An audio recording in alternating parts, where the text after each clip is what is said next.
Shabbat Shalom. Shabbat Shalom. And welcome. We're going to use that word shalom in as many places as we possibly can. I think my microphone's on, but I hear somebody going like this. Oh, can't hear. Okay. Alan, we need a little more volume. Well, here Shabbat we go. Shalom. Oh, now it's feeding back. Okay, we're getting there. We've got it. Can we hear us now? Oh, we can hear from the monitors. Hear I think you, it's the mains, but not Alan. me.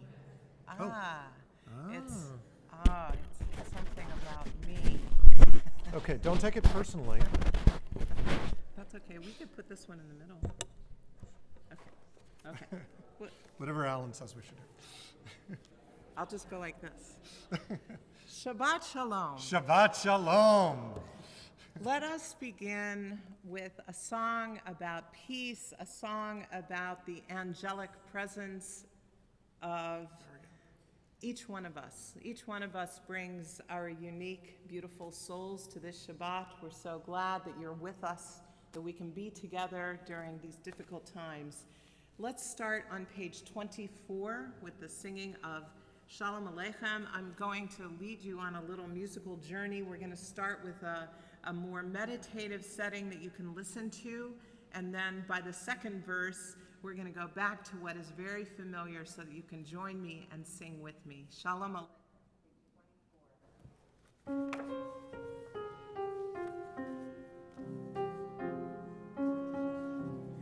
Shalom Aleichem, Malachi Hasharet, Malachi, Malachi Elyon,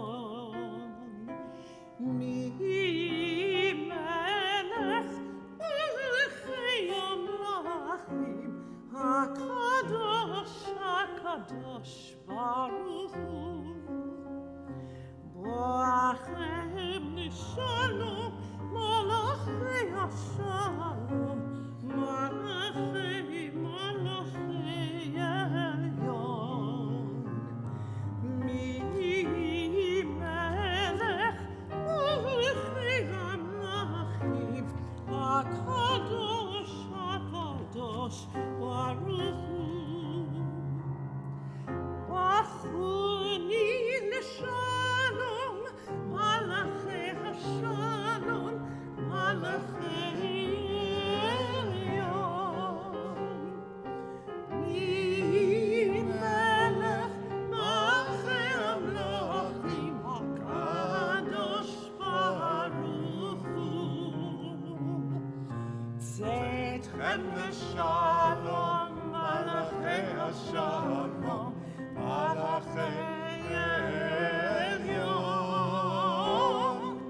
Mi Melech, Malachi Amlachim, HaKadosh Baruch Hu.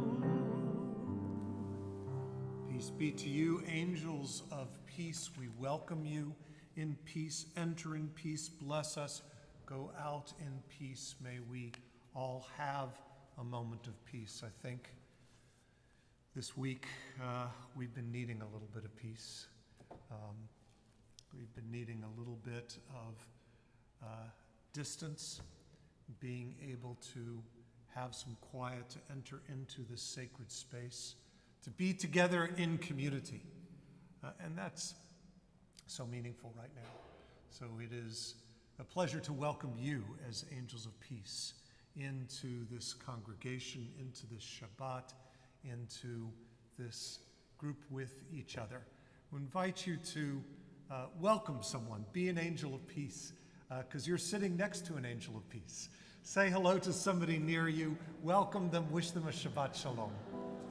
Or someone far away, you could do that too.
have some guests who we might be new to our congregation or haven't been here for a while. So welcome to everybody who's here. Anyone I haven't met, I'm Rabbi Michael Kahana. Cantor Ida Ray Kahana. And we're really pleased to be part of the service. We're having a brief service this evening before we move into our speaker. So we're going to kind of come through, but we want to treasure this time, even if it's a little bit brief in our service. We offer this music, these prayers, the words that are on the page, the words that are on your heart, as a time of reflection and meditation while we enter Shabbat. Remind you, please, to make sure that cell phones are turned off so we don't have any interruptions or distractions. And we're going to begin by bringing light, as we do with every Jewish holiday. Every Shabbat, we bring more light into the community. Do we have someone assigned? Me. Oh, you're assigned. Do we want to invite Dan and Tracy? We can. That'd be beautiful. Dan and Tracy, would you like to come up and light candles with us? With Cantor? I'm going to give you some walking music as you come up. May these trembling flames, the flames of our soul, and the warm glow kindled this night by the children of Israel fuse in the light of your presence.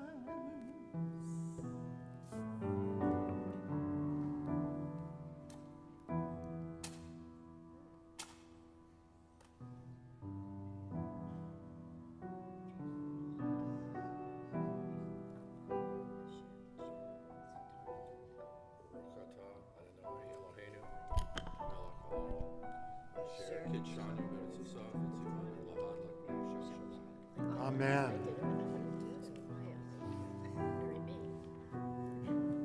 It's a lot of fun.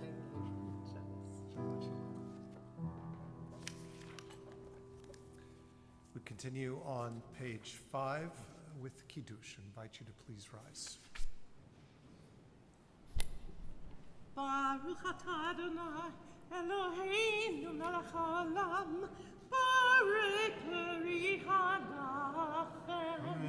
Baruch atah Adonai Eloheinu melech haolam Asher kitshanu b'mitzvotav v'ratzavanu v'shabbat hodsho b'ahava uvratzon imhilanu Zikaron l'maseh v'reishit Ki hu yom tehillah l'mikra'e kodesh Zecher l'tziat Mitzrayim Ki banu v'charta v'otanu kidashta mikol Shabbat kodshecha ve'ahava uvratzon inchatanu Baruch atah Adonai b'kadesh ha-Shabbat. Amen. L'chaim. Please be seated. We continue on page 20. L'chadodi likrat kala. Come, let us together welcome the bride of Shabbat.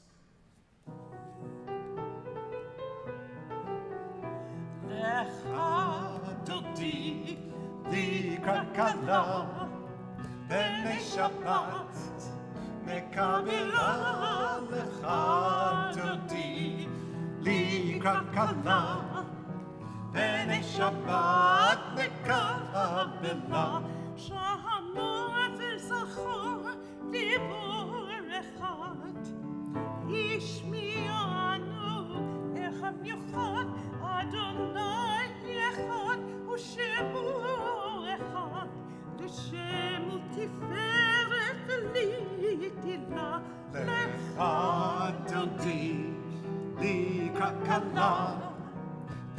Shabbat nekabela lecha dodi likrat kala b'nei Shabbat nekabela לקראת שבת לכוונך, כי מקור הברכה מראש מקדמך, סוף מעשה במחשבה תחילה, לך דודי לקראת כלה ב'נei Shabbat nekabela lecha dodi likrat kala b'nei Shabbat nekabela.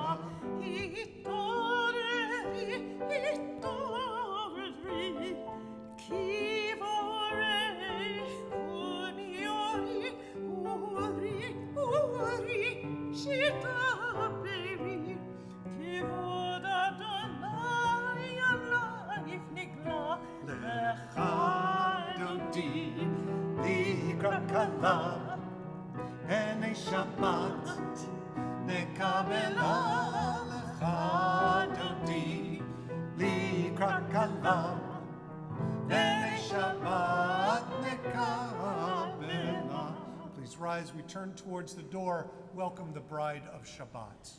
אוי ושלום עטרת פניו, גם בשמחה ובשמחה תוך אמוני עם סגולה. אוי חלה, אוי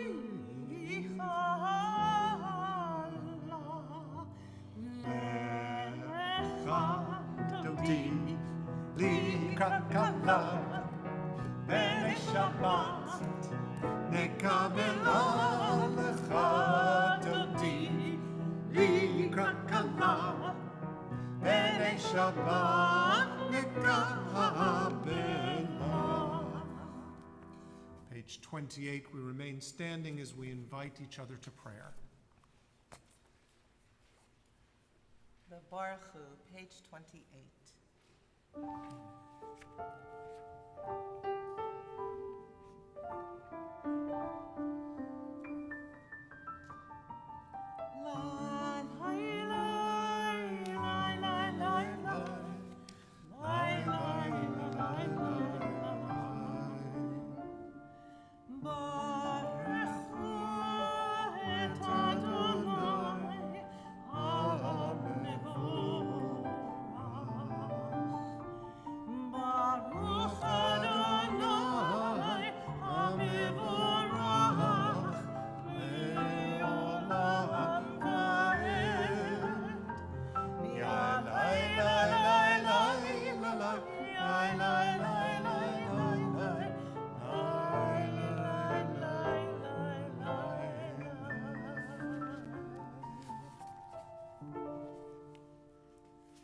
Page 28.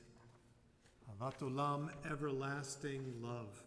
32. Page 33, actually. I'll read there.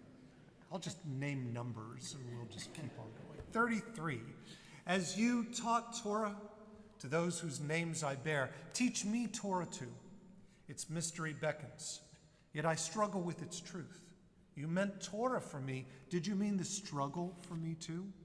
Don't let me struggle alone. Help me to understand, to be wise, to listen, to know. Lead me to the mystery. Baruch atah Adonai, ohev amo Yisrael. Praise to you, Adonai, you love your people, Israel. We remain standing for the singing of Shema, page 34. Shema Yisrael, Adonai Eloheinu, Adonai Echad. Baruch Shem, Kivod Malchuto,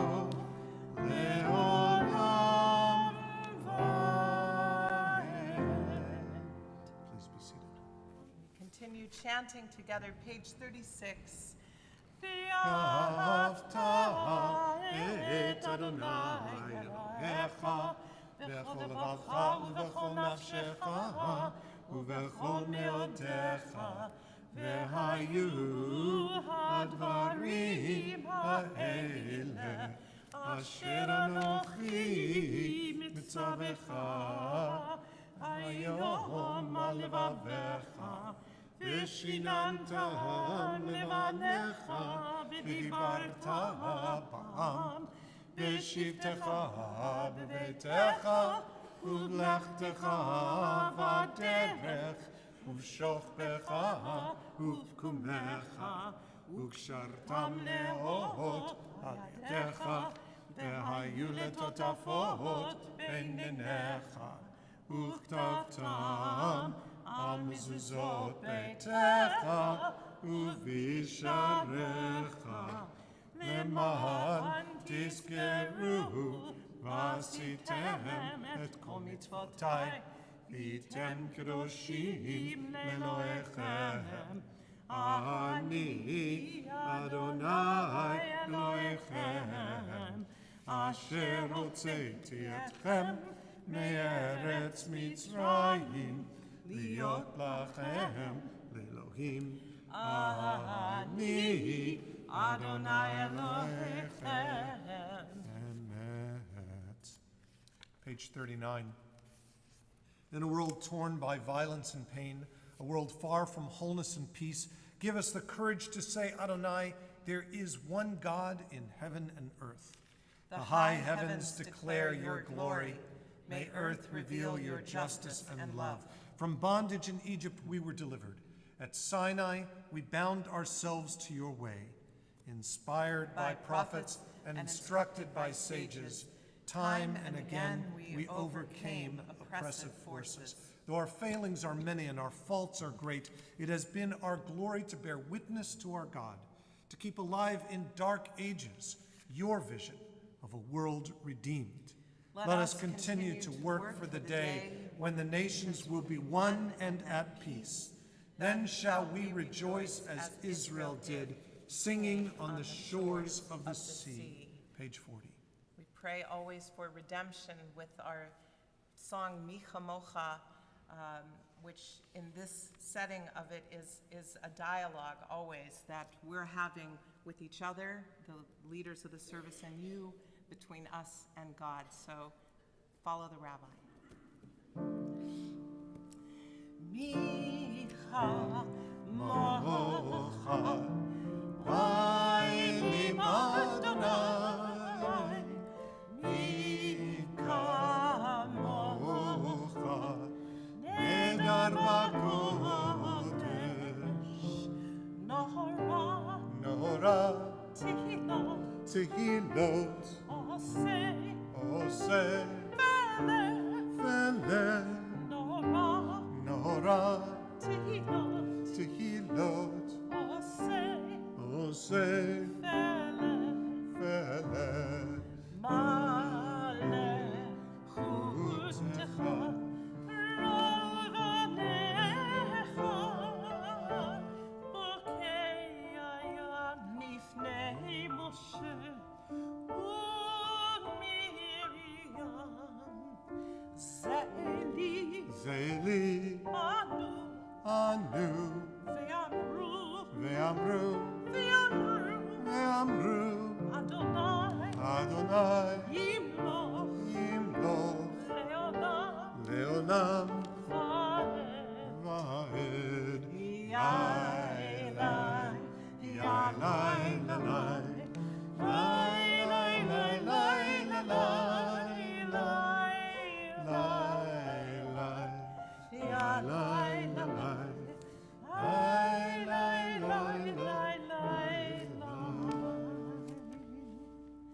ונאמר כי פד אדוני את יעקב וגואלו מיד חזק ממנו, ברוך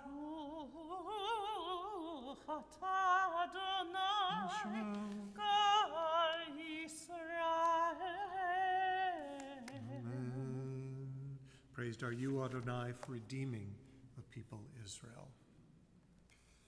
Page 43, Hashkivenu Adonai Eloheinu Leshalom, Amidenu Shomrenu L'chaim. Guard us, let us lie down in peace, and raise us up, O God, to life renewed.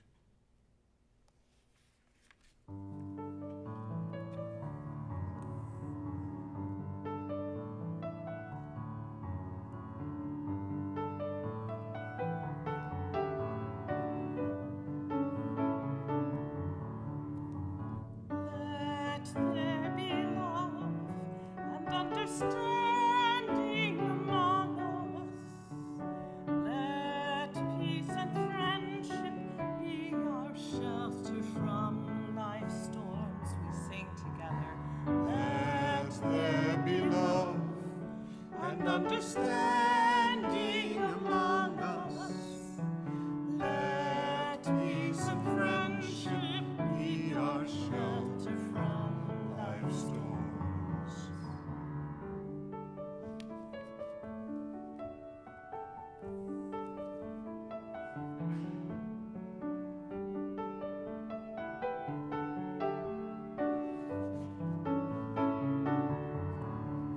Hashkifeinu, Adonai Eloheinu.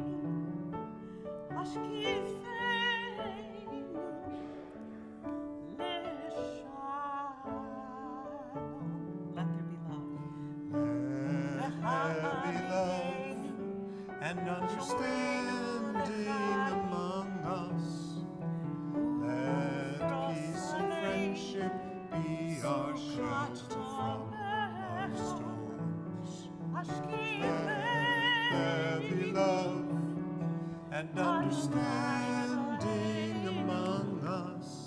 Let peace and friendship be our shelter from life's storms. Let there be love and understanding among us. Let peace and friendship be our shelter from life's storms. Blessed are you, Adonai, guardian of the people Israel, whose shelter of peace is spread over us, over all your people Israel, and over Jerusalem. Amen. We say, Amen. Page 46, we rise for tefillah. Adonai Sifatai tiftach ufi agid tehilatecha. Adonai, open up my lips, that my mouth may declare your praise. Baruch atah Adonai, Eloheinu, Elohei Avotenu v'Imotenu, Elohei Avraham, Elohei Yitzchak, Elohei Yaakov, Elohei Sarah, Elohei Rivka, Elohei Rachel, Elohei Leah, Ha'el HaGadol HaGibor HaNorah, El Elyon, Gomel Chasadim Tovim, Vekonei Hakol, Vezocher Chasdei Avot V'Imahot, Umevi Gula Livnei Bneihem, Leman Shemo Be'ahava, Melech Ozer U'Moshiach U'Magen, Baruch atah Adonai, Magen Avraham, Ezrat Sarah. Ata Gibor Le'olam Adonai, Mechayeh HaKol Ata Rab Le'Hoshia, Mashiv HaRuach, U'Morid HaGashem, Mechakel Chaim Bechesed, Mechayeh HaKol Berachamim Rabim, Somech Noflim Berofeh Cholim, Umatir Asurim, Umekayem Emunato, Lishenei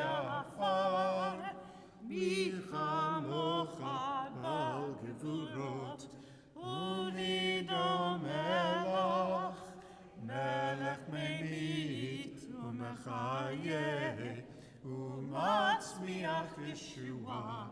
ונאמנת להחיות הכל. Baruch atah Adonai, mechaye hakol. אתה קדוש ושמך קדוש וקדושים בכל יום יעללו חסנה. Baruch atah Adonai, ha'el hakadosh. Please be seated.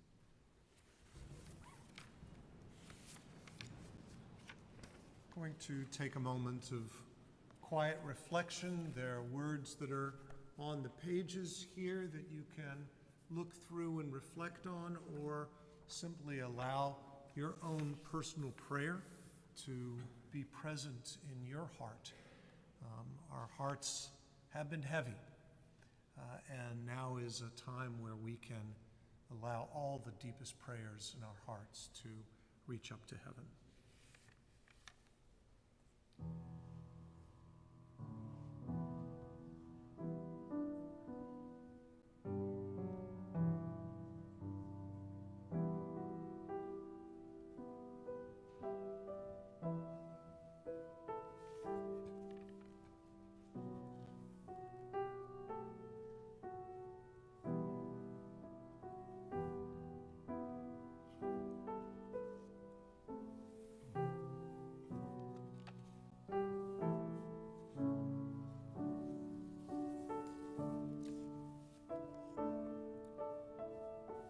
Tomorrow morning, we'll read in our Torah portion about a tremendous calling and a journey that our forefather Abraham undertook.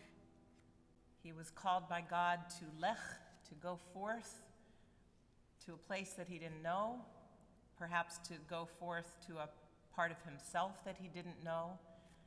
And in this time of unknowing for all of us in terms of which direction the world will be going, these words are so poignant, so pertinent for us.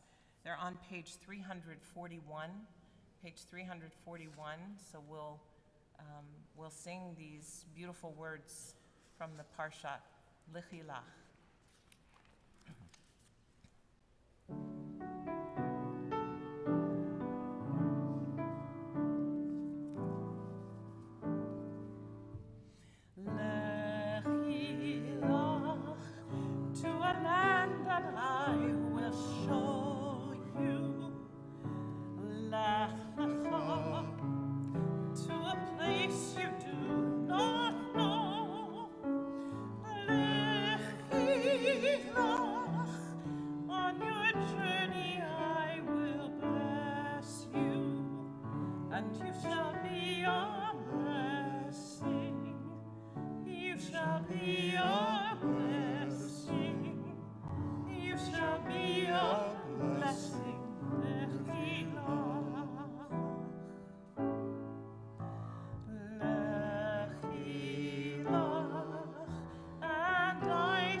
We prepare to offer a prayer for those in our hearts who are ill.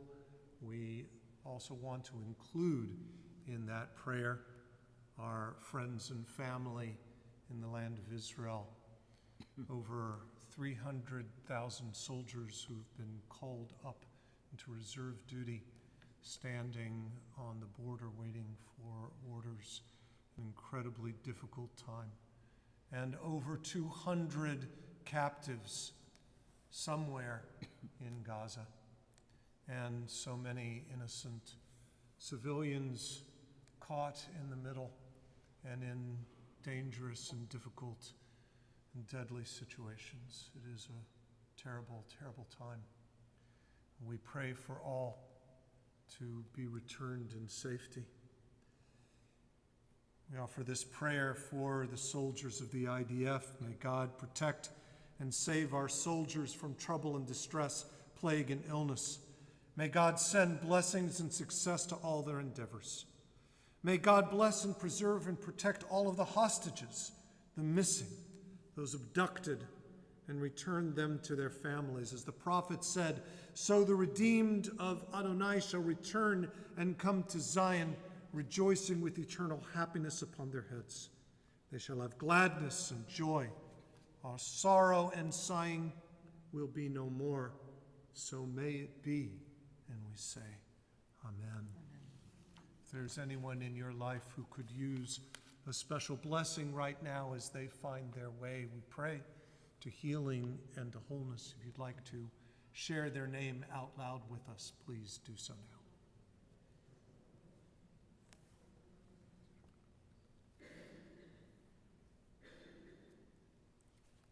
The words for the Mishaberach are not on the page, but they are in our hearts. Please sing along.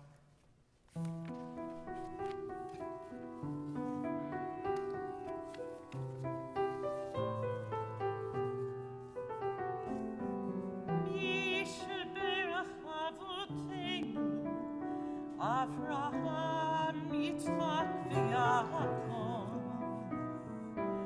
Misheberach imotenu, Sarah, Rivka, Leah, v'Rachel.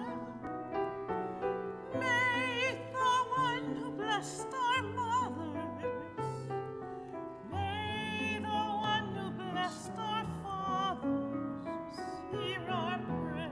Hear our prayer. Hear our prayer. Hear our prayer. Hear our prayer. Hear our prayer. Hear our prayer. And bless us as well. Bless us with the power of your healing. Bless us with the power of your hope. May our hearts be filled with understanding and strengthened by the power of your love. Misheberach Avotenu, Avraham, Yitzchak, v'Yaakov. Misheberach imotenu, Sarah, Rivka, Leah, v'Rachel. May the one who blessed our mothers, may the one who blessed our fathers, hear our prayer. Hear our prayer. Hear our prayer. Hear our prayer. Hear our prayer. Hear our prayer. Hear our prayer. And bless bless us as well.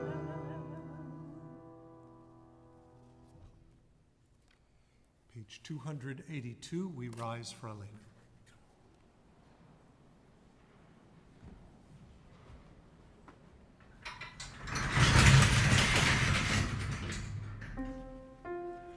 Aleinu nishabeach ladon hakol, lateit gedula liyotzeh breshit, shelo asanu k'goyei haratzot, velo samanu k'mishpachot ha'adama, shelo sam chelkeinu kahem, V'gor aleinu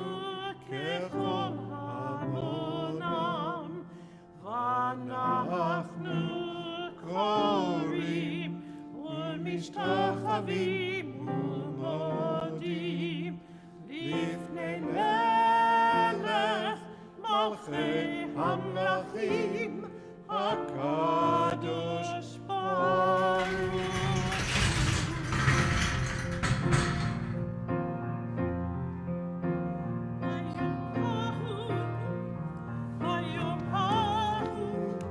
And on that day God shall be one. Hayom hahu, and God's name shall be one. And God's name shall be one.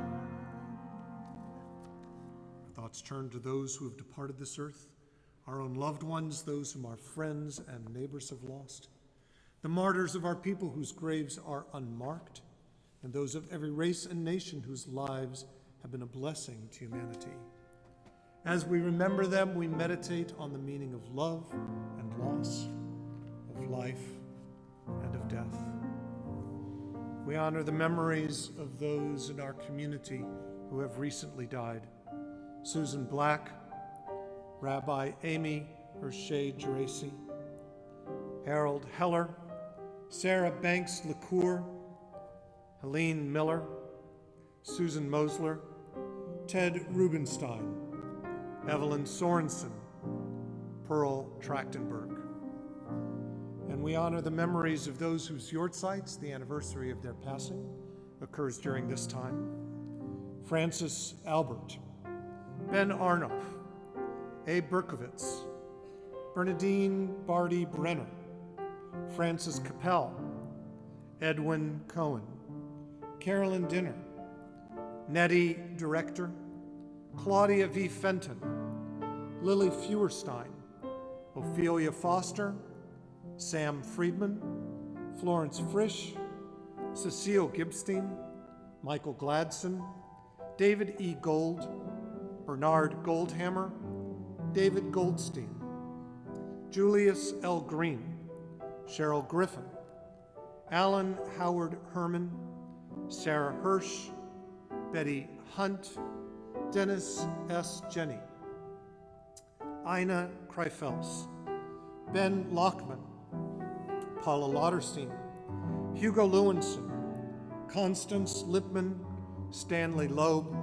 Harriet Lomsky, Evelyn Mazels, Jerome Margulis, Marshall Mazer, Saul Jack Meyer, Regina Rachel Mitchell-Mann, Carol Spiro Newman, Jonathan Uri Newman, Joseph Papke, Elise May Pierce, Jenny Poland, Alex Pomerantz, Sally Ricks, Maurice Roseby, Miriam Rosen, Peter Royston, Hannah Rubenstein, Suzanne Schall, Dr. Howard P. Schatz, Sidney Schlesinger, Marjorie Senders, Harry Schaefer, Rose Schaefer, Ross Shapiro, Sadie F. Szymanski, Saul Silver, Gerald H. Solomon, Judith Stillman, Annie R. Stricker, Raisa Tarlow, Edward Tonkin, Albert Traeger, Max Weinberg, Hilda S. Weinstein, Carolyn S. Wolf, Eileen Zugman, and on this special Shabbat, we honor the memory of Henry P. Oseran. If anyone else is honoring a yortzeit, or if I mispronounced a name, if you'd like to share a name out loud with us, please do so now.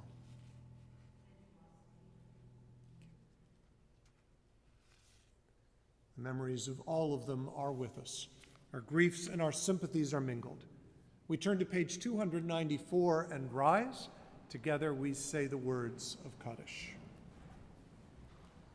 Yit gadal v'yit gadash shmei rabah, be'alma divra chirutei, be'amlich malchutei, b'chai echon uvyom echon, uv'chayei d'chol beit Yisrael, ba'agala uvizman kari v'imru, Amen. Yehei shmei rabah mevorach, leolam ulomei almaya. Yitbarach v'yistabach v'yitpa'ar v'yitromam v'yitnaseh. V'yitadar v'yitalev v'yitalal shemei d'kudusha b'richu. Le'ela min kol birchata v'shirata, tushbechata v'nechamata, da'amiran be'alma v'imru amen. Yehi shlam araba min shmaya, v'chayim aleinu ve'al kol Yisrael v'imru amen. Oseh shalom bimromav, hu ya'aseh shalom aleinu ve'al kol Yisrael v'im kol yoshvei tevel v'imru amen. May the one who creates harmony on high bring peace to us, to all the people Israel, and to all of the world. And we say, amen. Amen. Please be seated. Before we have a final song and benediction and a wish of shalom, just want to give a few words about a few things coming up this Shabbat.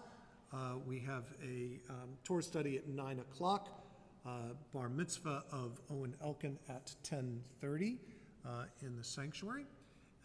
The Torah study is online. As always, we want to express gratitude to our ushers, to Tammy and to Judith and to Courtney that are here just about every Friday. It's really such a remarkable commitment and testament. Thank you for making us always feel part of everything. If you were welcomed when you came in, thank an usher. And I wanted to also welcome Nick Stegall. This is his first time playing with us, and you did a beautiful job, and thank you so much for coming on with us. Another of our beautiful connections with Trinity. Yes. So let's finish with a song. Can I make one more announcement? Sorry. The first time to announce it, so we're just Oh. beginning to let people know about this. We're thinking a lot about everybody who's struggling right now with the issues of Israel, Palestine, with terror, with war, and I've been hearing a lot from some of the young people in our community. I get to talk to a lot of our teens. We've heard from some college students who've reached out.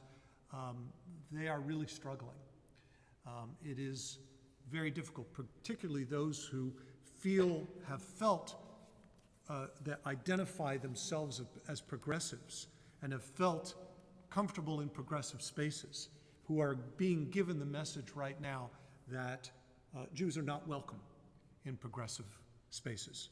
Zionists in particular, people who identify as Zionists, but people who identify as Jews are not being made to feel comfortable in many of these spaces. If that resonates with you, or if you know someone who is experiencing that struggle, on Friday night, December the 1st, we are going to have a special speaker here. There is an organization known as Zionists. It was founded by a civil rights attorney who found herself not welcome as a feminist in some of the spaces that she felt she should be welcomed, who she felt common cause with, but was not welcomed because she was Jewish. She founded this organization, Zionists, which is about the idea of being Zionist and progressive, seeing Zionism as a progressive ideal. The founder of this organization, Amanda Berman, is going to be our guest speaker on December 1st. So it's a long introduction, but I want to first begin to get this word out. If you know of particularly a young person, or if you yourself are echoing me, find yourself in that struggle, please mark that date. It's going to be, I think, a very, very important date. We're doing this with help from Jewish Federation of Greater Portland, and we're doing it in conjunction with PDX Hillel. We want to bring a lot of our college students here in particular, and some of our young adults. So I'm happy to, for the first time, be announcing that. You'll be hearing more about that event coming up.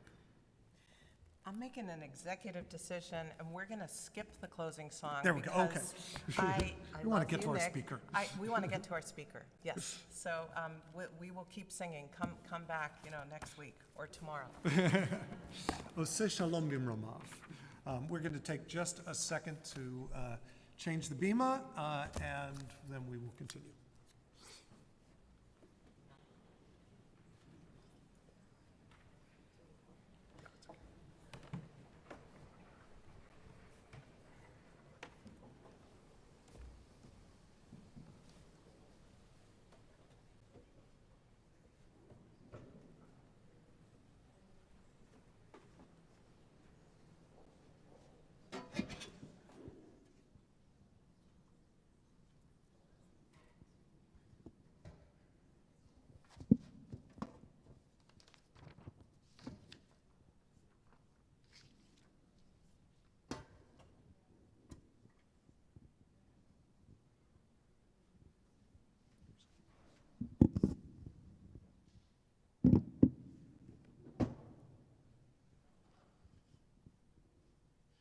The Oseran Family Fund was established in 2008 to provide annual lectures with a socially responsible Jewish theme. We have been so privileged, thanks to the Oseran family. We want to give special appreciation to Dan, Tracy, Lori, Nancy, and we are holding so strongly in this moment the memory of Henry Oseran. It was your dedication to make this lecture series possible, to bring remarkable people who have important messages to share with us, to bring to us, and we've learned so much over the years. Just so we know who has been a part of this incredible series. In 2008, we had in that year, which was our 150th celebration, both Associate Justice Ruth Bader Ginsburg of blessed memory, and Michael Chabon in the same year. That was pretty amazing. Since then, our speakers have been Jeffrey Goldberg, E.J. Dionne, Robert Reich, Lawrence Wright, Jeffrey Rosen, Brian Stevenson, Brett Stevens, Linda Greenhouse, and our speaker for today. We're so grateful to have this series. I met our guest speaker today for the first time on the pages. I'd been reading him and being so moved by his powerful writing, and reveled in the fact that, reading in the Washington Post and in the New York Times, this really amazing author who was a Pulitzer Prize winner, and then somehow found out that he was a member of our congregation. It was a remarkable moment. And in this era of hot takes, where journalism is oftentimes quick and shallow, Eli and his wife Rachel was also an incredible journalist.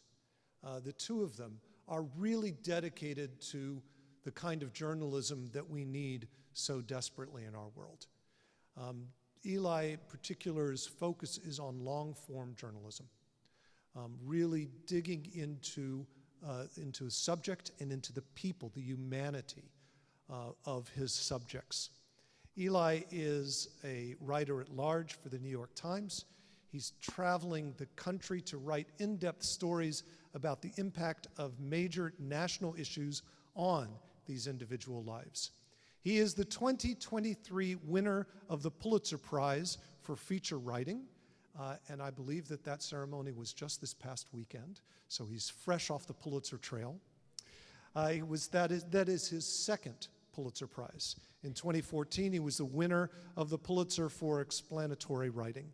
He's also a Writers Guild of America screenwriter and co-writer of the film 4 Good Days, which stars Mila Kunis and Ellen Close, and was nominated for Academy Award. He's published 3 books, including the best-selling Rising Out of Hatred, which we're going to be hearing about, an amazing book I highly recommend. It won the 2019 Dayton Literary Peace Prize for illuminating the rise of anti-Semitism and white supremacy into mainstream American politics. Eli speaks all around the country, speaks before thousands in college campuses and other venues, but never has he spoken before his rabbi.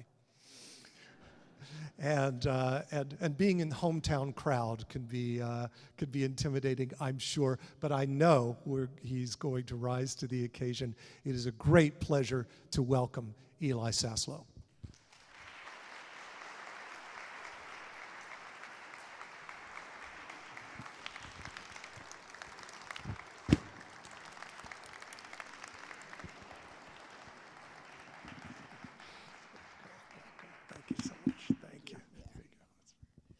Thank you so much. That was remarkably kind.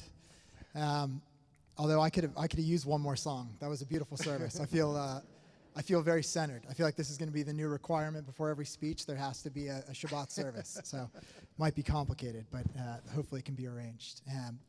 It's a little disorienting to be up here when I'm so used to being out there among you, somewhere in the middle, maybe a little closer to the back sometimes for me. It's really great to be here. This is such a special place for my family. My father-in-law was actually bar mitzvahed here. My wife, Rachel, was bat mitzvahed here. Our 12-year-old, our eldest daughter, is starting to get ready for her bat mitzvah, which is coming up in a few months. And she's working on her Torah portion. She's getting nervous. I sort of tried to use the occasion of this speech as like a way to motivate her, to empathize with her. I was like, I'm going to be going up on the bima. Like, I also will be giving a talk. It's not that scary. And she just looked at me and she said, "Dad, you get to give your speech in English." So I didn't really have a good comeback for that. She is correct. It's also like such a wonderful time to be a part of a community like this when things are going on in the world that are so upsetting. Of course, like violence and atrocities and anti-Semitism that is felt most acutely far away, but that we also feel so intensely and is so personal here. And I'm grateful to be among you during that. I haven't written or reported about what's happening in Israel. As Rabbi Kahana said in his very generous introduction, I write mostly about what's happening in the United States and about how the big issues in the country are impacting people's lives here. But that does mean that I write a great deal about pain and about polarization and divisiveness, all of which are sort of the stream that we're all swimming in this moment in America. I write about those things all the time. I have a fairly unusual and very fortunate journalism job where, rather than just talking to people, I get to go and I spend a huge amount of time with the people that I'm writing about. I not only am in conversation with them, but I'm with them on the ground, almost like embedded into their lives for days or weeks or sometimes months at a time. So if I'm writing about family separation in the United States and a change, for instance, in a deportation policy, I'm going with the person who's deported, and I'm there with them during the first week when they're back in the lime fields of Mexico trying to figure out how they're still going to maintain a connection with their kids and their family in the United States. If I'm writing about a billionaire who is reconciling with his own complicity in our explosive wealth inequality in the United States, I'm there with the billionaire in his Boca Raton mansion and sitting with him as he's going through his hate mail and trying to figure out who he is and how to respond and how to make sense of this life that he's living. My job is essentially a passport into these unbelievably different versions of an American life. And especially now when we're increasingly polarized, that passport is a huge personal gift. I get to see different sides of things that are happening in our country all the time, sometimes while I'm working on the same story. The last piece that I wrote for the New York Times was actually here in Portland, which is rare for me, but it was a long piece where during the days I was spending a lot of time with people on the streets, mostly in Old Town, people suffering from homelessness, addiction, mental health issues, people who I was sitting with as they were buying fentanyl for 50 cents, which is often the going price on the street right now, and overdosing. And then at nighttime, I'd be out in those same neighborhoods again with the police officers and the firefighters and increasingly the private security guards who, despite their own compassion fatigue and their own frustration, are out there trying to revive some of the same people again and again. The piece I'm working on right now, I was in the Midwest last week. I'm writing a story about a father in rural Wisconsin who stormed the Capitol on January 6th and in the process assaulted 4 police officers. And I'm also writing about the most important person in his life, the person he loves and trusts more than anybody else, his 21-year-old gay Democratic son who lives in urban Minneapolis and was at the forefront of the George Floyd protests. And also that son is the person who turned his father into the FBI. His father has been found guilty on 11 charges. He's awaiting sentencing. He's about to go away for 10 years. And he and his son have these few months together where they're trying to figure out how to talk to each other and how to communicate and how to somehow relate to each other and empathize across that divide. So I think often in my work, I'm thinking thematically about how we bridge divides that can sometimes seem unbridgeable, and how we can find ways to empathize with people whose experiences are totally unlike us. The other thing that I end up writing about is how those divides in our country and in our world at this moment can create fear and increasing divisiveness and anti-Semitism and racism and hate. That, unfortunately, is also a part of our moment. You know, my work lately, and tragically, has often involved going to the scene of repeated, basically white supremacist terrorist attacks that happen in our country with stunning frequency. You know, for me, over the last decade, that's meant, you know, going to report on a mass shooting in a synagogue in Pittsburgh, at a supermarket, you know, populated mostly by immigrants in El Paso, and also at a historically black church in Charleston, South Carolina. And it's there on that trip to South Carolina where I sort of stumbled into the story that I've been thinking about a lot over this last month as I try to figure out how to make sense of the moment we're in, and also, you know, what we can do with the pain and the hurt that we're often feeling. When I was in Charleston, South Carolina, I was there, you know, basically I was assigned to write about what had happened in this church. And what had happened was this terrorist named Dylan Roof had self-radicalized on the internet. He was a disaffected, lonely 21-year-old white kid in South Carolina who went online and started reading horrific things and went in deeper and deeper into a place of hate. And then he went into this historically black church in Charleston, and he killed 10 people as they were preparing for their prayer service. And so I was there to write about, you know, the people there and what they had lost, and also to try to make sense of how somebody like Dylan Roof could come to such disastrous conclusions about race and about religion in modern America. And what I learned is that Dylan Roof had come to a lot of these conclusions on a website called Stormfront. I don't know if that's something you guys have ever heard of before. I hadn't before I first started reporting this story. And now, you know, with how much I know about it, I'm a little embarrassed that I'd never heard of it before, because Stormfront, as I quickly learned, you know, has been for probably 20 years the largest website to like sow racism and anti-Semitism in the world.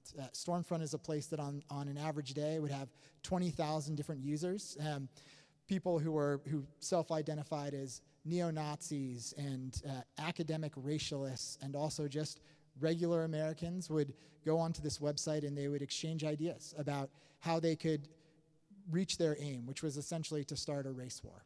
And you know, it's a website that was translated every day into 6 or 7 different languages. It had its own news site that covered the news in a racist, anti-Semitic way. It also had its own dating forums. Not a good place to meet people, obviously. Not, you know, it's a massive online community. And Dylan Roof had found this community, and it had pushed him further and further toward extremism. So for the first time, as I was learning about Dylan Roof, I went on this website to try to understand the things that he'd been reading. And what I found was that they were saying horrific, celebratory things about what this terrorist had done in this church. But the largest thread on the website, much bigger than the thread about Dylan Roof and what had happened in Charleston, was about somebody named Derek Black, who I had never heard of before. I didn't know anything about him. And out of my own curiosity, I clicked on this sort of endless message thread and started to read. And it's Derek's story that I want to talk a little bit about tonight. So as I clicked on this thread about Derek, I kind of started to learn the outlines of his biography through all of these posts. Derek Black was essentially the young rising heir to the white supremacist movement in America. His father is a guy named Don Black, who ran the KKK for 10 years. His godfather was a man named David Duke, a notorious anti-Semite racist who would celebrate Hitler's birthday with a cake every year, a horrific human being, both of them, who've done huge amounts of harm in our country. Derek was raised essentially by these two men in his home in South Florida, and raised to sort of rise up and fill the vacuum of leadership in the white supremacist movement.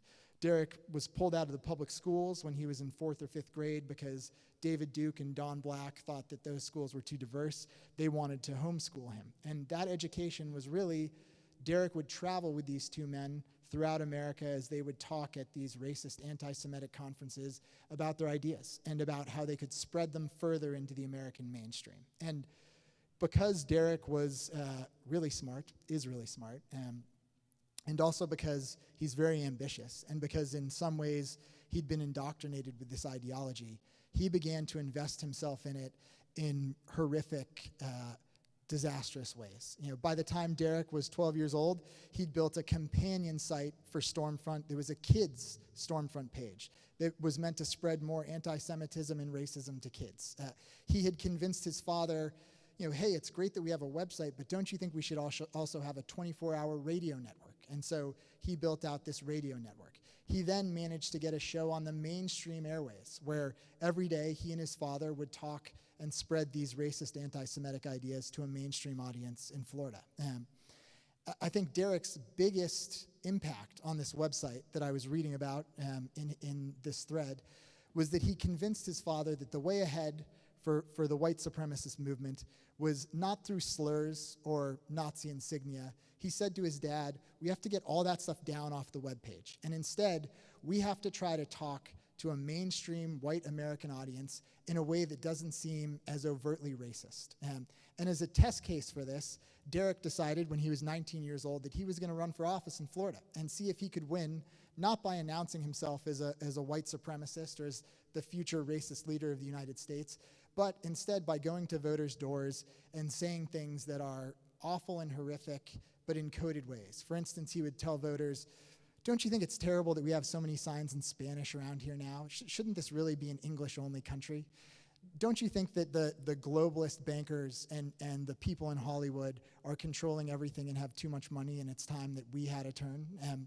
Don't you think that it's a situation right now where we need more people in the country from Norway and fewer people coming in from African countries or countries in South America?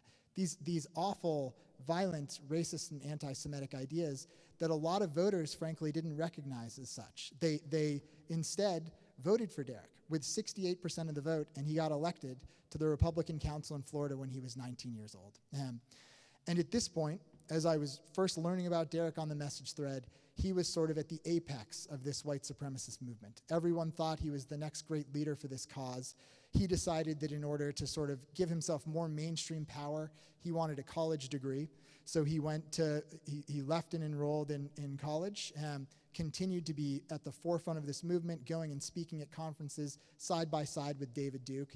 And then seemingly out of nowhere, after his senior year of college, on this web forum, he had put up a notice and sent a notice to the Southern Poverty Law Center saying that he'd made horrific mistakes, disavowing white supremacy, dismantling the idea of anti-Semitism, and saying he was going to spend the rest of his life fighting back against those ideas and also against his family, which remained at the forefront. And so at this moment that I arrived on the Stormfront website, this had just happened. And all of these people on Stormfront were saying, how did we lose this person? This was supposed to be the leader of our cause. What happened to get him from this place so far to this place? And you know, my own just reporter's curiosity, I wanted to know the same thing. Like, how did somebody who was supposed to be the future leader of this movement end up so far opposed to it? And maybe if I could learn something about that, there were lessons that the rest of us could learn from in terms of how we go about confronting the racism and the anti-Semitism that is around us all the time. And so,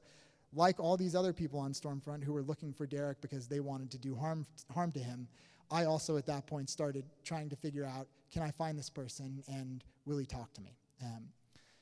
You know, I think like journalism in this moment is often really misunderstood. So even though these things might seem basic, and I think like in this congregation they might, I always think it's worth explaining a little bit about what it means to be a journalist right now in this country. And what it means is that I never can pay anybody to write about them. Nobody ever is getting anything from me so that I can write about their stories or their experiences. I can't even say to somebody, hey, I'm going to write this story and then you can look at it before it's published. Because if I did that, I'd be giving them control in some way over editing their own stories. And that's not an ethical or true thing to do, right? None of us are the most fair and honest editors of our own stories. So instead, what I'm saying to the people I want to write about every time is essentially the same thing. I'm saying to them, I think this really matters. I think what you know about what's happening to you, what you're experiencing, I think it's important. I think if more people knew about it, if more people could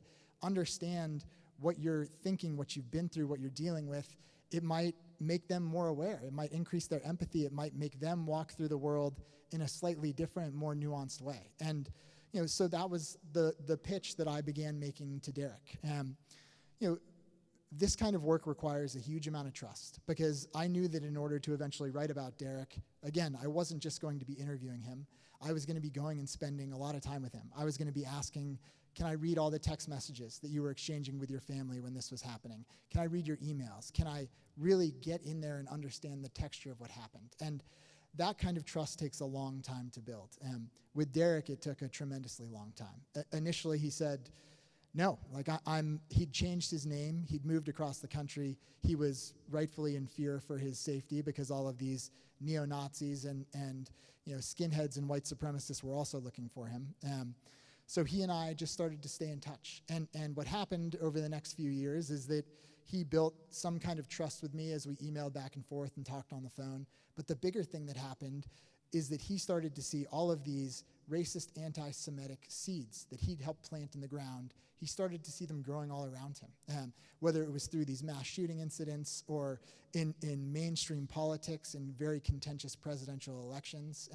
He started to see some of the same talking points that he'd made going door to door to these voters in Florida appearing on his TV. And he knew the power of those talking points. He knew that the power came from this country's, awful, complicated history of white supremacy. And he knew that if he didn't do something about it, if he wasn't willing to confront it, the seeds would just continue to grow. So eventually Derek said, yes, come here, we can meet. Why don't you begin this process? And I'm willing basically to start telling this story. Derek's story takes place, and the story of his transformation takes place almost entirely at a college. He went to a little school called the New College of Florida, like all of the best communities, like ours, like a very engaged place where people would get together constantly, and a school of about 1,100 kids.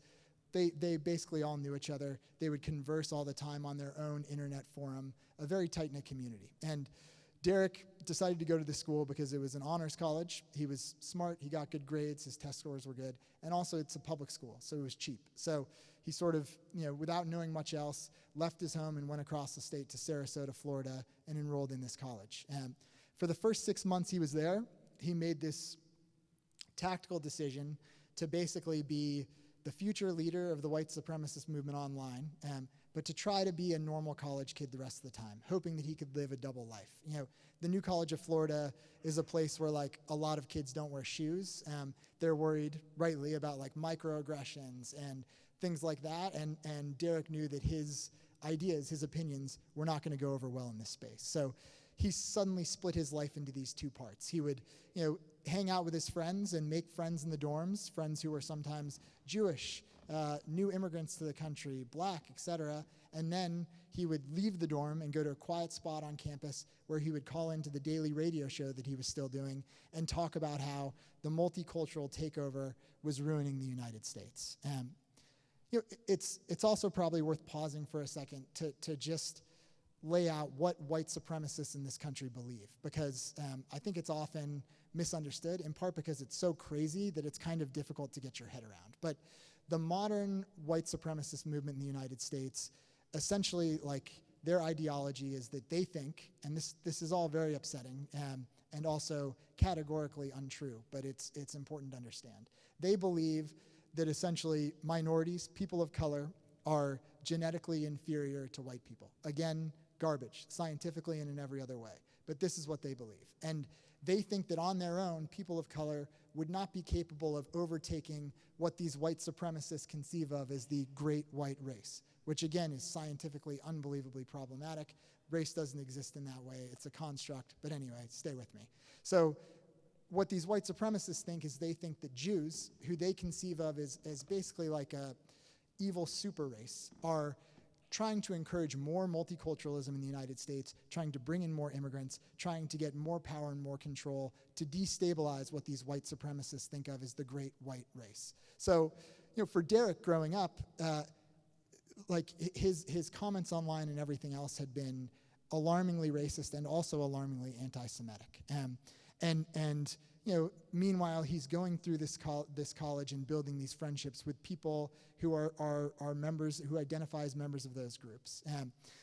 This goes on for about 6 months, at which point a kid in a class at New College is assigned a paper to write about the great extremist threats to the United States. And these students all choose their topics. This one kid goes onto the website of the Southern Poverty Law Center, which is a major anti-racist policy nonprofit in the United States. And they have a page on their website called Hate Watch, where they have pictures and profiles of the people that they think are the greatest threat to America's future. And this New College student is on that page doing research, scanning through, and suddenly he sees a picture of the kid he sits next to in math. And as you can imagine at that point, this little college kind of exploded with the debate and the question that I think in some ways all of us are still having now in this moment, which is, what do you do? Like, what do you do when you're confronted with ideas that are hateful, awful, potentially violent? How do you go about dealing with that? And the answers to that question on this New College campus were radically different. The students had really different ideas about what to do. But the one thing that they shared, and I think honestly like the biggest and most important thing that they shared, is they all agreed we have to do something. Nobody was like, let's go back to class, let's not worry about it, we probably aren't going to be able to change him, let's just move on with our lives. Everybody on that campus said, we have to deal with this. For some students, the immediate answer was, we need to make this kid feel uncomfortable in the same way that he's made Jews and people of color feel uncomfortable for his whole life. We need to ostracize him. We need to protest him. If you're in a class with him, drop the class. If you see him on campus, flip him off, turn in the other direction, make him feel vulnerable. This group of students, in a very brave and persistent way, spent 2 years basically building this campaign of exclusion.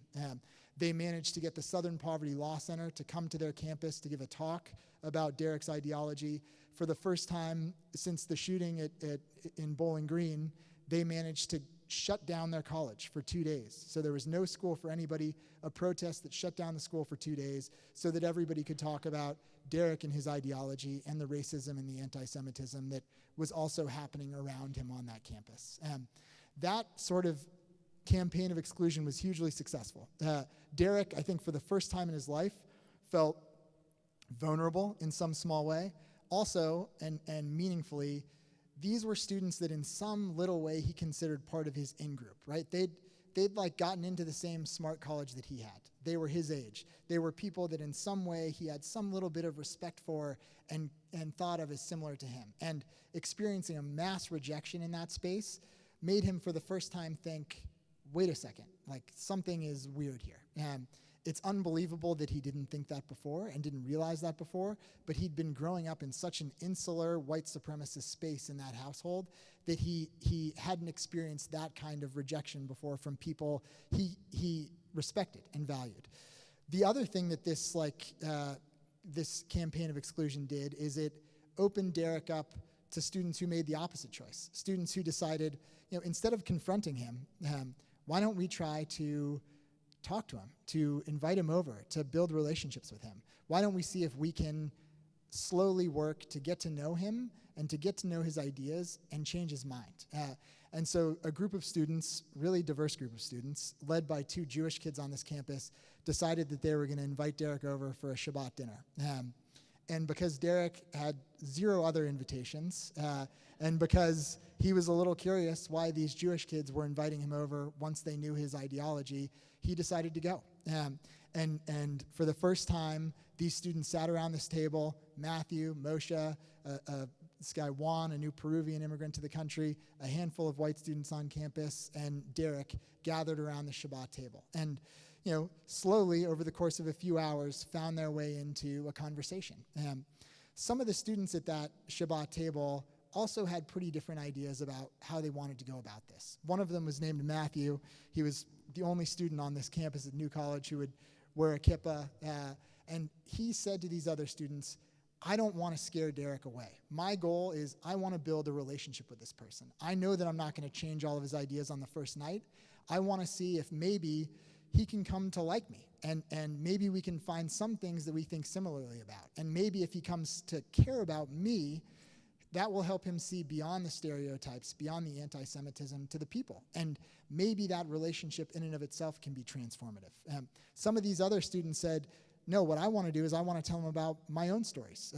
Moshe had gone back to Germany to trace his family's roots in the Holocaust. And he'd gone to Auschwitz and he'd seen 52 people with his last name on that list. And he said, I'm going to tell Derek about that. And I'm going to let him know how that feels. And another student, a Haitian immigrant who lived in Miami, wanted to talk to Derek about how he was stopped and frisked on the street all the time and what that experience was like for him. And slowly, dinner after dinner, week after week, Derek kept coming back to these Shabbat dinners. And these students kept inviting him, which in and of itself was like a sustained act of heroism. Because one of the lessons to me from this story, and it's a hard lesson, is that transformation is hard won and doesn't come fast. Like, changing people's minds and ideas and hearts about anything takes a long time. And these students would sometimes have a Friday night dinner with Derek where everything was great and they were having fun conversations, and afterwards they'd go play pool at the student center. And then they would see that on Wednesday night, he was back in Tennessee and he was sharing a stage with David Duke. And then Friday night, he was back again with them and they were cooking him salmon. And a few of these students, understandably, started to say, screw this guy. Like, maybe all we're doing is we're making his life on this college campus more comfortable. Maybe we're not making any progress. There was no battery meter over Derek's head that said, now 62% white supremacists, now 42. They had no idea what kind of progress they were making. And some of these students said, I don't want to do this anymore. I want to give up. And Matthew told them something that I go back to a lot in my own head, which is it's not our responsibility to move the rock. It's our responsibility to push the rock. Like, we don't know when our work is having an impact. We don't know necessarily what's going to come from our efforts, but it is our responsibility to try. And so Matthew kept these students coming back again and again over the course of 3 years. And gradually, because Derek did come to like them, he did come to trust them, he opened up his mind and his ears to their stories. And Derek, who before he went to college, had always conceived of himself as the white man, as the oppressed person, which is laughable but also alarmingly common in the United States. About 40 to 50% of white people in the United States believe that they suffer more discrimination and more prejudice than people of color or Jews, which is factually insane, but that's the reality, and that's the audience that Derek was trying to speak to spread these ideas politically. He, after hearing stories about Moshe's family, about all of these other friends, came to realize there was no way in which he was the one who had been discriminated against or oppressed. And so gradually the scaffolding of these white supremacist anti-Semitic ideas started to fall away in Derek's mind. The one thing that didn't fall away was his relationships, which I think are the thing that hold us to our ideas the longest. Derek knew that if he disavowed the white supremacist movement, he was very unlikely to ever talk to his family again. His father was still at the forefront of it, still running the Stormfront website. His mother was a very committed, anti-Semite and racist who was trying to further that cause. He'd grown up among all these people, and he knew that if he publicly disavowed it, he would be cutting himself off from all community in the first 21 years of his life. So Derek basically stayed silent and didn't say anything for a very long time, until shortly after graduation, after sort of becoming so close with a lot of these students at this Shabbat table that they were in some ways his new family, he went back to his parents' house in Florida, and this happened to be a day where there had been an awful shooting at a Sikh temple in the Midwest. And Derek, on the radio show that he had shared with his father, heard his father go on the air and say, it's really not the fault of this one disaffected, kid who went in there and shot people. It's the fault of the globalists and the Jews and all of these people who are making our country more diverse. And it's just a matter of time before somebody's going to pop off. And Derek heard all of these statements with fresh ears and found them impossible to listen to and horrific, and was like, I can't sit in this space anymore. And so he left his parents' house and he went and he wrote this letter to the Stormfront community and to the Southern Poverty Law Center. And then he stayed true to his word and has devoted the last now almost 8 years of his life to fighting back against the white supremacist movement through, writing op-eds, giving talks like this one, through his own, he's a historian, and now he studies, instead of studying sort of the rise of what he conceived of as the great white European race, he's spending time, in Jerusalem. He's studying also Arabic and teaching himself Arabic to learn about the rise of the Middle East. He's trying to help the world tell a more true story globally too. And I think for Derek, that is not an act of heroism, and he would never conceive of it that way. Like, being an anti-racist and fighting back against anti-Semitic and racist ideas is an act of basic human decency. And the complicated thing for him is that his actions, even as a kid, they can't be redeemed. I don't ever think of his story as a redemption story, and I know he doesn't either. It's a transformation story. But the truth is, he doesn't know, how many kids were on his Stormfront for Kids page that then were saying Jews will not replace us in Charlottesville. He doesn't know how many people heard him on the radio who then carried that ideology out into the world and did horrible, hurtful things. The only thing that he can control, and the only thing all of us can control is what comes next. And for him, that's trying to use this really complicated feeling about himself. This fact that he sits in this uneasiness, and to try to channel that into something good, and to trying to do whatever he can to sort of, make positive change on the right side. And that's what he's doing with his pain. And I think that's why I've been thinking about Derek and that story and those students on that campus a lot over this last month. Because pain, as I see it and as I observe it and as I write about it, it's such a complicated and powerful thing. Pain and hurt can so easily take us into places of isolation, right? We can withdraw into pain, we can become angry because of pain, and it can harden us. But I think there's also another possibility. Pain and experiencing hurt can increase your empathy. It can make you better at understanding what other people feel.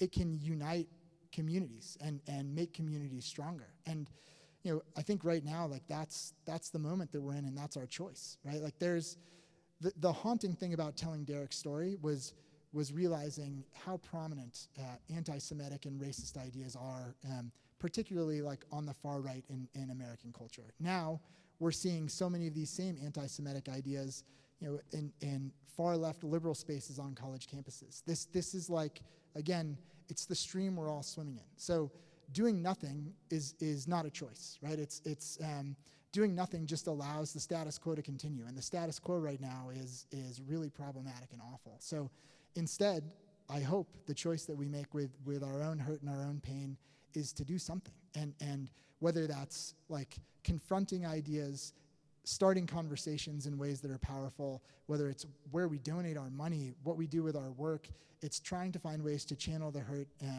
into making a difference and hopefully bridging some of those unbridgeable divides. So I'm really grateful to you all for listening to me tell you a little bit about Derek's story. I would love to answer any questions you have about the moment we're in, about Derek, about journalism, and just open this up to be a casual conversation. You can I'm sure I'll be able to hear you. If you want a mic, Rabbi Kahana generously has volunteered to get his exercise and walk around and bring it to you. And like Sienna, my daughter, said, it can be scary to talk in public, but you can ask all questions in English. So feel free to fire away. Thank you.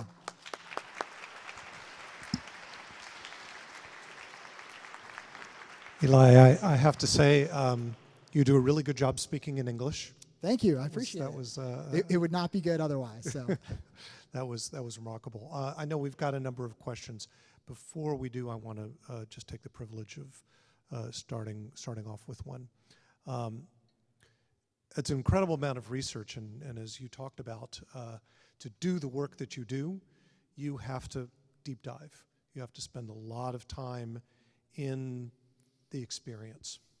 And just hearing you, just even sitting and going through Stormfront and digging through those pages, and having to spend the amount of time you had to spend with that ideology as a Jew.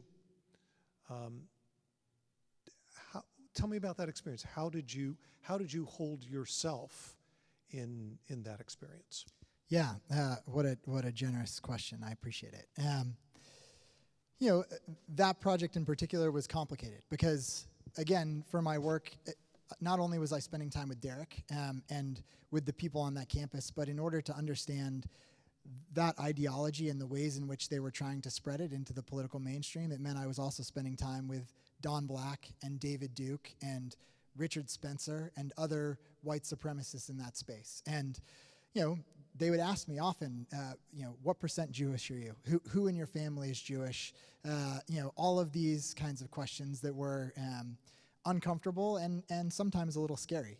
I often in my work take precautions where I'm, like with those people, I'm meeting them in public. I'm not often spending time alone with them in their houses. It's like, let's go sit at this restaurant and talk for a while. I'm sending a text message to Rachel to say, hey, I'm going to be in this restaurant. I should be done by this time, just to let you know. I do the same thing when I go for like a long hike or a trail run, so it's not exactly top-notch security, but it's something. I think like the bigger question in that project in particular was that a lot of the people in that story, I knew once it came out were going to be at great personal risk, and greater personal risk than me, because public in the book were these students of color and Jewish students who'd done the actual work of transforming the future leader of this movement. So I had a lot of conversations with them about, do you want your names in this? Do you want to be fully acknowledged in this story? And in admirable ways, but ways that also then made me feel nervous, all of the students said, yes, like I have lost enough to white supremacy in the United States. I don't want my name scrubbed from what happened here. Like I want to be in the book. I want to be a part of this story. So, then it was a matter of like helping them think through some security things and locking down online security and email and things like that. The other generous thing about your question is just sort of like self-care and I'm sure all of you also do work sometimes where you're in proximity to pain or with people when you're in proximity to pain and just hurt. And that's a big part of my job. So a few levels of answers to that. One is that like I'm very fortunate that I have a great community like this, 3 little kids, that's tons of levity, a very happy marriage, a great family, nice trails that I can go run on. That's good. It's good to have ways to decompress. The bigger truth is that, for me, I think I've sort of realized that doing this kind of work gives me way more than it ever takes out of me. Like I get the huge privilege of seeing things that I think matter and then trying to sort of write about them with heart and with empathy in a way that might make other people think that they matter. And that's a tremendous gift. Like it's, sure, sometimes it's tiring and exhausting, but I think like it gives me purpose, and I'd be more bereft without it than I am with it, if that makes sense. Thanks for asking.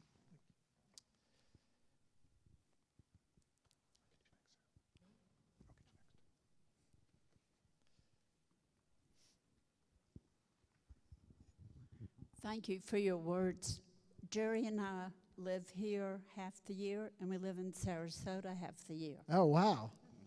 We're very connected on this talk tonight. Yes. And I'm just curious to hear what you think. Governor DeSantis, as you probably know, has gotten rid of most of the good leadership at New College. Do you think that Mr. Derek Black's involvement in change kind of precipitated DeSantis changing the administration to a more right-wing conservative leadership? Yes, thank you so much for the question. Also, it feels like when I was walking in tonight, getting pretty cold. Seems like close to Sarasota time. So I hope you're here a little while longer. But I think what she was referencing is that Governor DeSantis, in addition to many other things,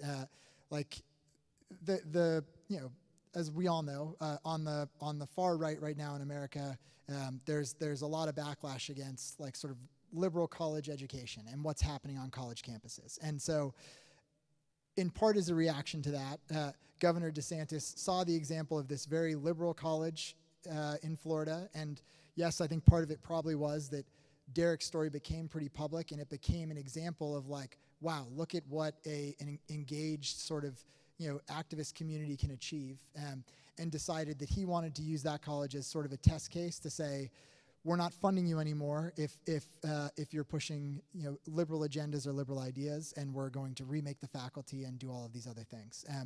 Derek actually, much more than me, has been pretty involved locally in Sarasota and going to New College with students to push back against sort of this takeover, which has also transformed their academics in I think some pretty troubling ways. So it's been interesting to watch. Thanks for asking about it. My question was the same about DeSantis. I saw that same piece about New College. But how old are Matthew and Derek now? So now they are 27. So I think a big part of this story, and first of all, students when they're in college, it's an age where you, I think psychologists call it flexible identity. You're still sort of figuring out who you are, right? So it's not a huge coincidence that this change took place at that time in Derek's life. I think it was the first time he was away from family, figuring out who he was in the world, and the other students on that college campus, smartly took advantage of that. Derek, after he'd wound up so far on the other side, his first thought was, maybe if anybody can get through to my dad, that might be me, right? And Derek and his father, people are complicated, right? Like Don Black is a monster in the American story. He was the head of the KKK for a decade, and he worked to instill fear and hatred and violence in places just like this.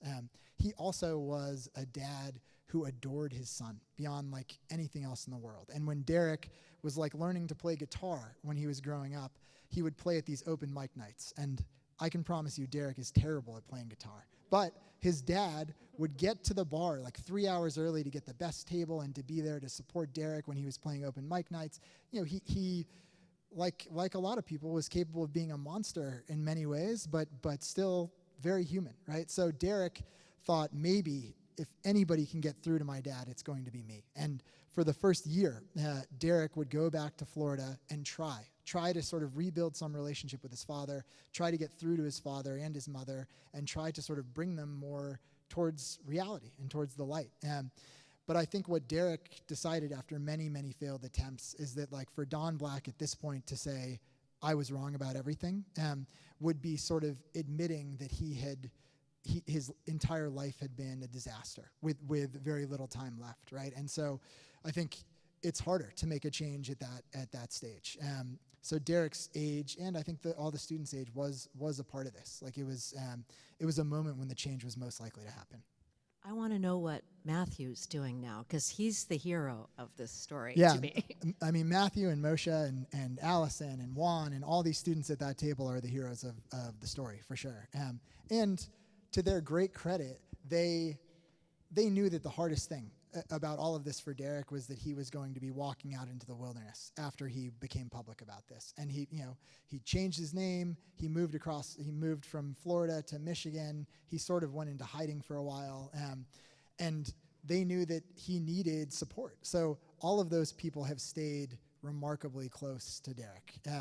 He's actually right now, Matthew and Derek coincidentally both live in Baltimore, and they still get together for Shabbat dinner sometimes and see each other all the time. So, I think that support has been a big part of steadying him into this next phase of his life. There are very few people who know him in both stages of his life, and they are among those few. Thanks for asking. Yeah. I'd like to go back to that first Shabbat dinner and those 3 years in college, and what you can tell us about Matthew then. What gives someone the acuity and the patience to focus and take that track, which a lot of us that are twice and three times his age can't. Sure. Yeah. It's a great question, and something I also spent a lot of time wondering about and asking Matthew about. I think like the first thing that is an important part of this is that Matthew is one of those students that freshman year, in those first 6 months when Derek was hiding his ideology, Matthew was one of the people that Derek would sit and play guitar with. They both played guitar. They got to know each other a little bit. And so Matthew, when he found out who Derek was floored. I mean, Matthew had himself experienced plenty of anti-Semitic incidents in his life, including at New College, since he was the only student who wore a kippah. And so Matthew went back through Stormfront, through all the archives of this website, and printed out all of the horrific anti-Semitic things Derek had said as a reminder to himself of what he was up against and the realness of it. But I think because Matthew knew Derek from that beginning of freshman year, he did not feel afraid of him. He thought, something doesn't fit here. Like this, I've spent time with this person. He seems fundamentally okay. He's never said anything horrible to me in person, but he's saying these horrific things on the internet. To Matthew, it was almost like a puzzle that wasn't fitting together, right? And so I think if Matthew had never met Derek before, he would have had a lot of reason to be afraid for his personal safety to say, hey, do you want to come over to dinner? But because they had this little pre-existing relationship, I think it made him at least believe Derek isn't going to show up with a gun. Like, I have enough of a sense of this person to believe that. But the truth is, in terms of what made Matthew have that kind of persistence, it was his faith. I mean, Matthew kept the Sabbath every weekend in college, and was that's what steadied him and grounded him. And that idea of pushing the rock, even if you're not going to move it, is just sort of embedded into his core, which is like an incredible and rare quality. And I think that's what it was for him. Thanks for asking. Yeah. Hello. Hello. Thank you so much for this wonderful talk this evening. Question, you very briefly mentioned that Derek was raised in a very strict homeschooling environment, which is a particular special interest of mine. And I'm curious, in your research and development of this particular story, you had the opportunity to dive into homeschooling laws, homeschooling culture, and how in many, not all, but in many ways and cases, that can be a breeding ground for extremism, both on the right and the left. And if you had any insights there. Yeah, it's a great question. Although, it would be a mischaracterization, and probably my mischaracterization, to say that Derek was strictly homeschooled. Basically, David Duke and Don Black were like, we don't want you around people who don't look like you and think like us. So we want you at home. But I would say, and Derek would say, that he was essentially unschooled, or do whatever you want all day. Derek is so, this is also, I think, a part of why he was able to find his way out. He's so intellectually curious that worked for him. Derek didn't go to school, and his family said, do whatever you want. And he was like, I want to try to catch a baby clownfish in the ocean and raise it up in a tank. And, he would do biological experiments. I mean, if my parents had said, stay home from school and do whatever you want, I would have looked at Broncos stats all day and done nothing. But Derek was intensely curious. And so I think that format in its own weird way almost worked for him. But it definitely made it so that Derek was very detached from the mainstream, from mainstream ideology, from mainstream culture. Derek still will joke that he doesn't, there's a decade and a half of music, popular music, popular movies, that he just has no tether to culture. So it makes a lot of sense to me that when you're so outside something, right, that can go in a bunch of different ways. And one of those ways I would imagine would be, it can be a breeding ground for extremist ideology. Also, it can probably be a breeding ground for unconventional ideas that maybe work in wonderful ways. So it's not something I've studied really, and you probably know much more about it than I do, but I think that's how it worked for Derek. Thanks for asking. Thank you so much. My pleasure. I have a question about nomenclature. and you repeatedly distinguished racism from anti-Semitism, and I can understand why you would do that. But I'm wondering, is that something that white supremacists do?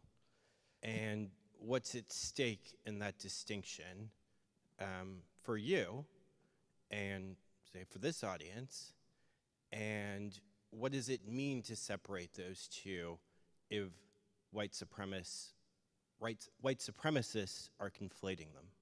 Yeah, wonderful, great question. And honestly, like, a very complicated one to answer, in part because, like, white supremacists are obsessed with language, because that's been a big part of how they've worked to mainstream their ideology. And it's, some of the terminology is complicated, because even saying, white supremacists now, they would, oftentimes they're referred to as white nationalists, right? Which is like, I think of as an active political movement to spread white supremacy. Calling people white supremacist can sometimes, I think, to people feel a little vague, because unfortunately, much about the United States in our history and in our present remains white supremacist structurally, right? So it gets a little, people will say somebody is white nationalist because they are an activist who's trying to spread white supremacist ideas. But these white supremacists, like on Stormfront, have gone from identifying as white power groups to KKK groups to what, they're trying to soften the language again and again to sort of scrub it from its very real history of bloodshed. The question of like racism and anti-Semitism is really also like precise, because there's a huge divide in the white supremacist movement as to whether they consider Jews white or not white, right? This is an active point of tension.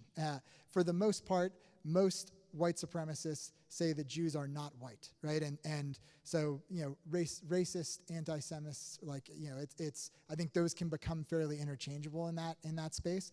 But you see a lot of like specifically anti-Semitic language, in part because in these spaces, Jews are frankly often the primary target, because they consider Jews in their own weird ideology, they consider Jews almost like an evil equal. Like, these are the people that are capable of defeating us.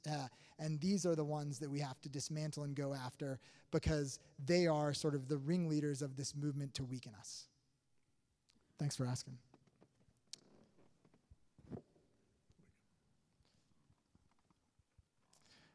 Getting the exercise. Like it. Dinner comes next. You'll be hungry. Oh, there was somebody right behind you, too. Oh. Yep. Let's go back here and then home. Thank you. My Thank pleasure. you very much for this evening. Talk was wonderful. Your book was great. Thank you. But I wonder if you can speak for a minute to how people either get any advice for or resources for people who might, in our own individual lives, particularly given what's happening today, might address somebody who presents us with anti-Semitism in some way, and so how you become engaged, successfully engaged, rather than simply a frustrated or insecure bystander. It's a wonderful question, and also I think exactly the right instinct, because unfortunately we all have that opportunity right now, right? Like these ideas are all around us. I hope none of us are going to be confronted with like being in the same classroom or the same community as the future leader to the white supremacist movement, but we all have the chance to confront and address racist and anti-Semitic ideas. And I think how you go about doing that depends a lot on who you are to the person or the place or the institution that is sharing that idea, right? So, and some of the model for this, I think, comes from what the students did at the New College campus. Like, if somebody is sharing an idea that is anti-Semitic, that they might not recognize it as such, right? They might not understand what they're saying, but that's painful, that's hurtful, that comes from a place that is, that is a place of hate. Then if that's somebody who might listen to you, if that idea is coming from somebody who might sit down with you for coffee, who might be somebody that you can engage with, I think interpersonal conversation and dialogue is really a powerful way to change people's ideas. Again, like the people who care about us, they're the ones whose ideas we have the greatest chance of changing, right? Because it's based on a relationship. So if you're trying to sort of impact somebody's thinking who you're just getting to know, I think a huge part of that process is also listening. Like you're not going to have one conversation with someone where you tell them that they're sharing a problematic idea and they take it well and suddenly it goes away, right? Like, because when we tell somebody, hey, you're saying something, whether you know it or not, that's racist or anti-Semitic, immediately somebody's response is, I've been accused of something. They're telling me I'm a bad person, getting very defensive, right? So instead, it's, I think, trying to build those conversations in a place where hopefully you can get to a place of like mutual trust, do some listening, ask some questions, really hear what they're saying, why they're saying the things that they are, and then in your own way, use that like relationship capital to push back a little bit and say, I know you probably didn't think about it this way, or you might not have meant it this way, but here's what that meant to me. Here's how I heard it. And those conversations are hard, right? They're taxing, they're emotionally difficult. It's a lot to take on. And it's also a lot to take on when you know that it might not work. Like much of the time it might not break through. But, you know, for me in those moments when I'm like sitting across from a relative at Thanksgiving who I know might be sharing some ideas or thinking some things that at their root are racist in ways that they don't understand, you know, I like have a beer and try to think a little bit about, like, Matthew sat across from Derek for 4 years when Derek had wanted to erase his history. And you know, I can have an awkward conversation now and then with a relative who has ideas that are problematic. So I think if it's a person you know, conversation and relationship is really powerful. If ideas that are anti-Semitic or making you feel unsafe are being shared by people you don't know or by institutions that you're not immediately attached to, I think that what those other students did at New College, which is like protest, make clear in whatever ways you can that this is not okay. Like, I don't want to support this. I don't want to accept this. I don't want to hear this idea. You know, the New College campus, those students, what they did initially by protesting, the administration never kicked Derek out of school, right? But the students said, hey, you might have these awful, violent ideas, but they're not okay here. We don't listen to them. We don't accept them. This is not what we agree with. So, you know, finding ways to signal also through sometimes those more like protest actions, I think that also is really powerful. So it depends on who you're trying to impact. And it can be, you know, we can all do both. I think we all have the opportunity to do both. Thanks for asking. On college campuses, there's historically been a lot of empathy, and rightfully so, for Palestinian causes and the movement. But the empathy that we're seeing now for Hamas on college campuses is sometimes inexplicable for many of us. And you've had the opportunity to have an inside view on what motivations and fears and phobias are behind radical ideas and hateful ideas. What do you think is behind the empathy that we're seeing on college campuses in particular for Hamas? How do you explain it? Yeah, I mean, honestly, to me, it's also confusing and I don't want to say unexplainable because I've read a lot about it and tried to understand it in the same ways that you have. But because I haven't been reporting on a college campus in the last month, it also feels foreign to me. I mean, I know what I hear and what I read about and the really upsetting chants that I see shared and listened to on Twitter. And I empathize in huge ways for students on those campuses right now who are feeling unsafe, you know, legitimately unsafe, I think. I think, like, you know, ideas about decolonization and some of these things that are part and parcel of like the far left at this moment, like have been co-opted and grafted onto something in a way that is a little bit scary for a lot of people in those spaces. And, you know, the thing is, on those campuses, there's a lot of power behind those ideas, right? Like and there's a lot of activist energy, right? And it's a lot of people who want to change the world in a way that they believe is bettering the world, and it's going in a direction that is really scary. And so, I think what I'll be really curious to watch and potentially to report on at some point is how colleges as a whole deal with this, because we're seeing just today, like on 6 different campuses, donor backlash and all of these other things, and huge amounts of pressure for colleges to speak up against what's happening. And my own fear is that will only create more tension. We live we're in Southeast. We live really close to Reed, and at Reed College, where this kind of activist energy is in abundance, often in a really good, positive way. Like when the administration pushes back against that energy, it only amplifies it, right? So that's sort of what I worry about happening next. Thanks for asking. Eli, I want to thank you. It's really incredible and timely.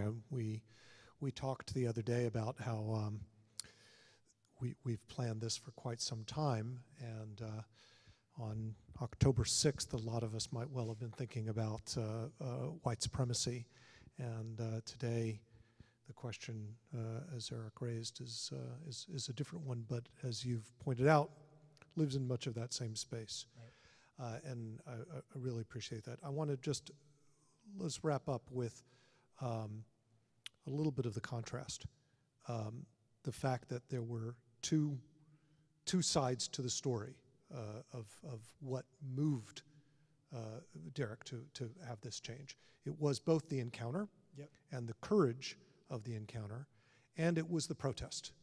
And the fact that was that he, in many ways, the encounter might not had worked if there hadn't been that protest at the same time.